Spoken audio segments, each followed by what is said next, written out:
trapping season's getting closer every day. So I'm going to try something different this year. What I'm going to do is, these are my canine traps from last season. They were dyed and waxed, so what I did yesterday is I boiled all of them, just in clean water and a little bit of soap, because those three are brand new. I wanted to get the grease and stuff off them, and I wanted to get all the wax off of these traps from last year, because this year I'm going to try and give them a bath of muriatic acid, and it hopefully will take all the dye and all the rust off these traps. These are my drowners for beaver. They're MB750s, and I got one TS85. I've got a few more in the back, but I'm not going to do them. I'm going to do half of them this year and just see how it works. So when you're working with this stuff, I've never done it before, but just a little bit of research I did, you're going to want to wear some kind of safety glasses and gloves, obviously. So I'm going to pour the acid, straight acid, into a bucket. I probably won't have enough to submerge the traps, so I'm going to have to kind of dip it around just to kind of let it eat the rust and stuff off, but we'll see how that's going to work.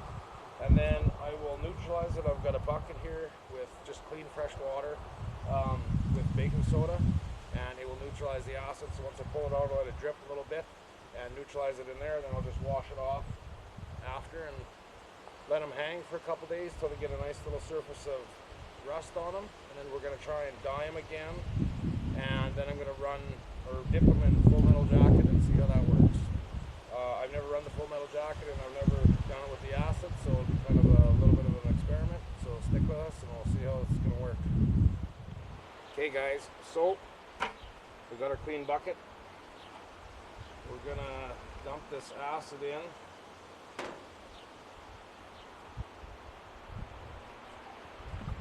You want to be careful that this doesn't splash anywhere on you.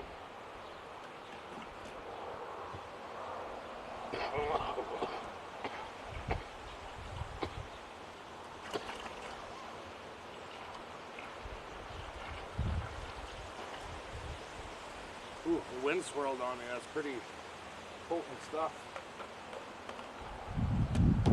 I dumped that acid in here. I had to move to this side because the wind's swirling so damn much that that's some pretty potent stuff. So we'll dump this in. Mama, if you want to come over here, we'll try and show these guys what's going to happen. Like I said, I've never done this. Some guys say it works awesome, so we'll see. This is just pure acid. I've seen some guys do it with water, warm water, and only maybe half a gallon of the acid. Ooh, that's pretty strong stuff. So I can see it reacting on my crunch proof swivel, but not so much on that trap. I'm almost wondering if it isn't going to clean that trap as good as I was hoping. Well, we'll leave it for a few minutes and we'll turn you back on and I'll show you if this is going to work or not. I've been messing around with this muriatic acid in these traps. So, doing a little bit of reading. Guys say you shouldn't leave them sit in the acid for too long because it might weaken the coil springs. That could be true. I messed around flipping them and stuff. All the rust is actually off this trap. This is just a little bit of trap dye. So when I initially took them out, I neutralized them in the baking soda and I just rubbed with my finger, and some of this was rubbing off, but then I took a garden hose and just washed them down with cold water. Since I've done that, nothing rubs off again. But again, these were dyed. So if you want to come show Jamie. So right here I've got a MB750 in here, just a beaver trap. Obviously I can't get the whole trap submerged, but you can see it's starting to get pretty clean, so we're going to try and lay that back down on the opposite side.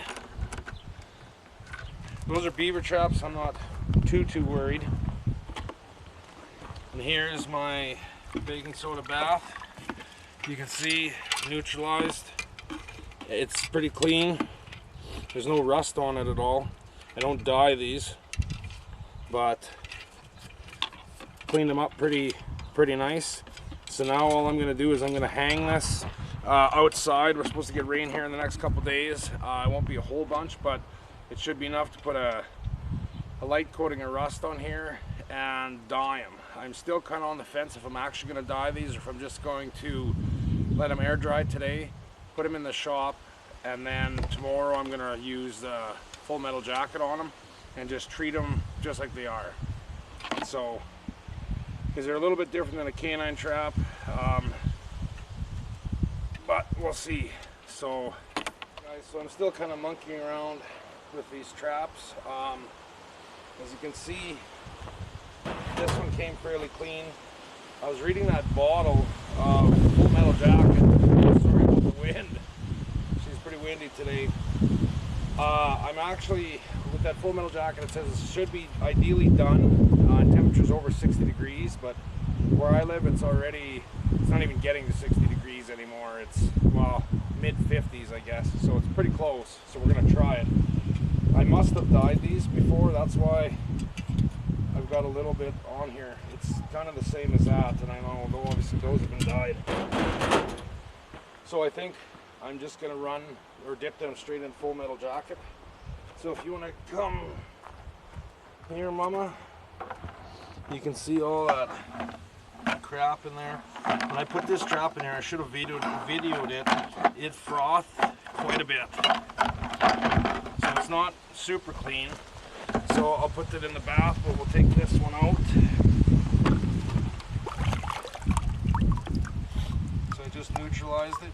You can see it looks fairly good. I'm going to rinse these off with fresh water just out of the garden hose.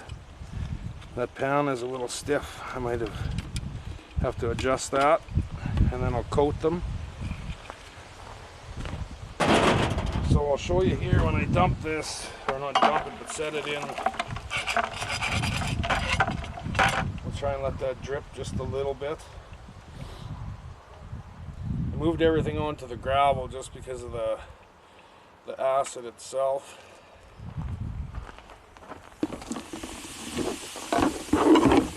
See, froth and bubble. That's neutralizing it now. And I'll take another one here and I'll dump it in and try and show you guys.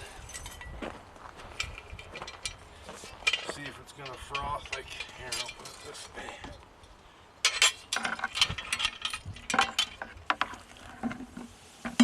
You can see it bubbling there. It's working. So my trouble is it's the dye. You can see it foaming and frothing out of there, so it's doing its job. It's smoking a little bit. And it's pretty hard on the lungs. Okay, well, I'm going to finish these traps. I'll rinse them all off and I'll kind of show you what it's like when we're done. It's been a couple of hours that I've been playing around with these, and you can see that a light coating of rust is already starting. These are the ones I did first. Even these MB 750s, you can see light coating of rust on them. So I'm actually going to dip them in that Full Metal Jacket. This trap, this is a Bridger number 3 dogless, 4-coiled. What it is, it's definitely the dye. You can see the trap is fairly clean. It's got a little bit of coat of rust on it, but you can see in here all that dye. The pan had quite a bit of dye on it, and I took a wire brush. I took it out of the acid, took a wire brush and scratched it a little bit, and it scraped right off. But like the bottom of the trap is still fairly dirty. That's the dye. This is plenty good for what I want. For these footholds for the canines, at least, I'm gonna let them hang. I probably said it before. I'm gonna let them hang for a day or so. With the way these are rusting like this, I think they're gonna be ready tomorrow.